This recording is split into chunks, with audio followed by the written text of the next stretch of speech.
بسم الله الرحمن الرحيم. الرحمن علم القرآن خلق الإنسان علمه البيان. الشمس والقمر بحسبان والنجم والشجر يسجدان والسماء رفعها ووضع الميزان ألا تطغوا في الميزان وأقيموا الوزن بالقسط ولا تخسروا الميزان والأرض وضعها للأنام فيها فاكهة والنخل ذات الأكمام والحب ذو العصف والريحان فبأي آلاء ربكما تكذبان خلق الإنسان من صلصال كالفخار وخلق الجن من مارج من نار فبأي آلاء ربكما تكذبان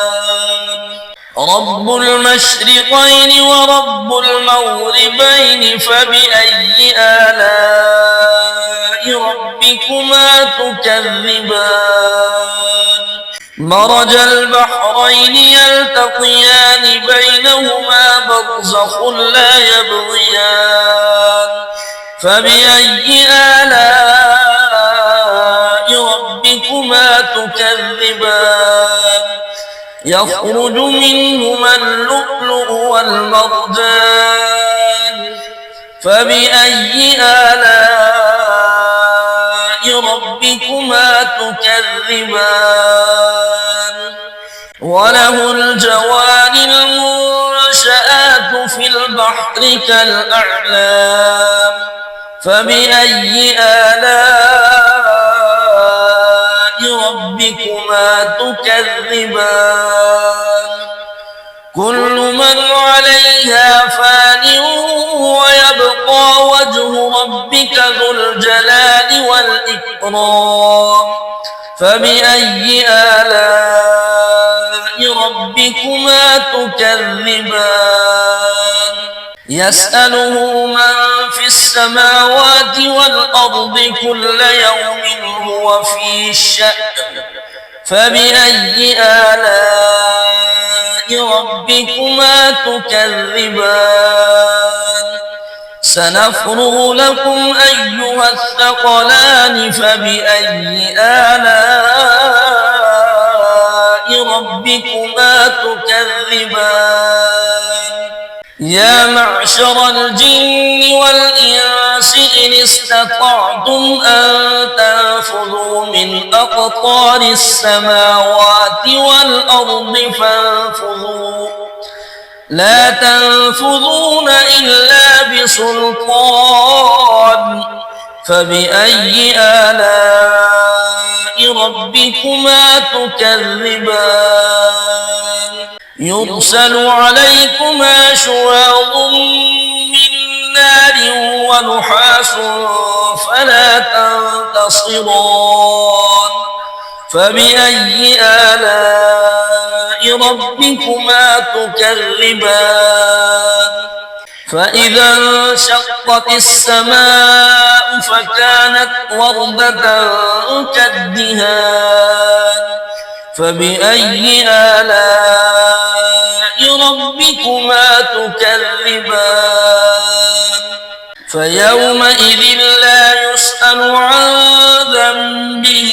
إنس ولا جان فبأي آلاء ربكما تكذبان يعرف المجرمون بسيماهم فيؤخذ بالنواصي والأقدام فبأي آلاء ربكما تكذبان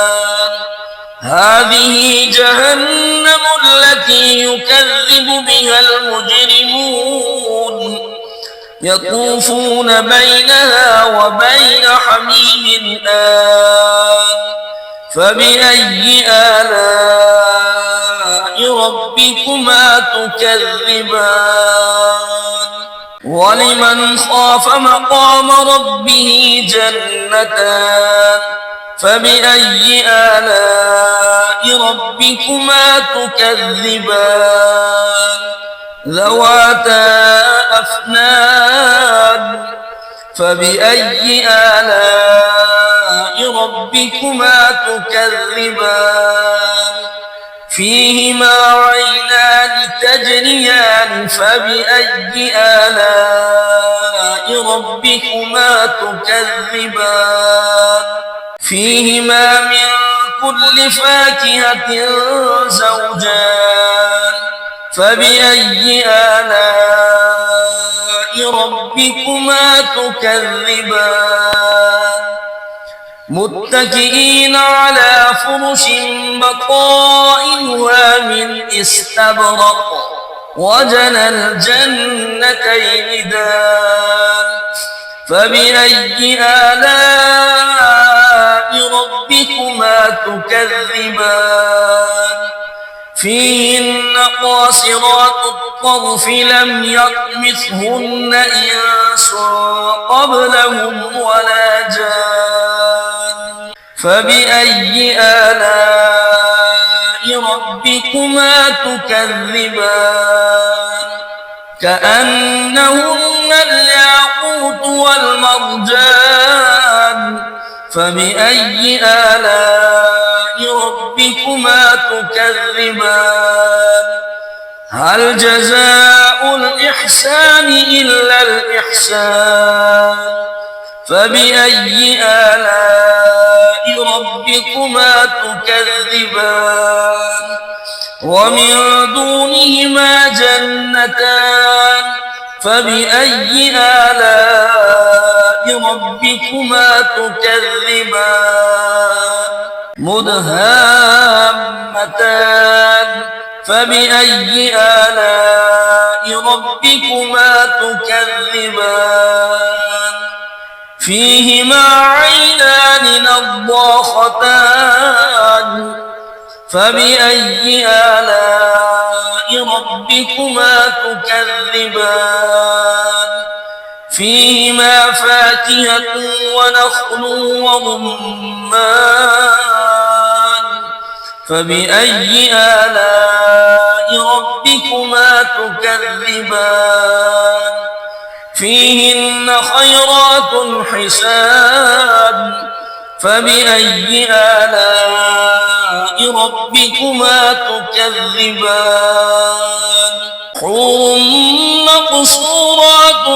في الخيام فبأي آلاء ربكما تكذبان لم يطمثهن إنس قبلهم ولا جان فبأي آلاء ربكما تكذبان متكئين على رفرف خضر وعبقري حسان فبأي آلاء ربكما تكذبان تبارك اسم ربك ذي الجلال والإكرام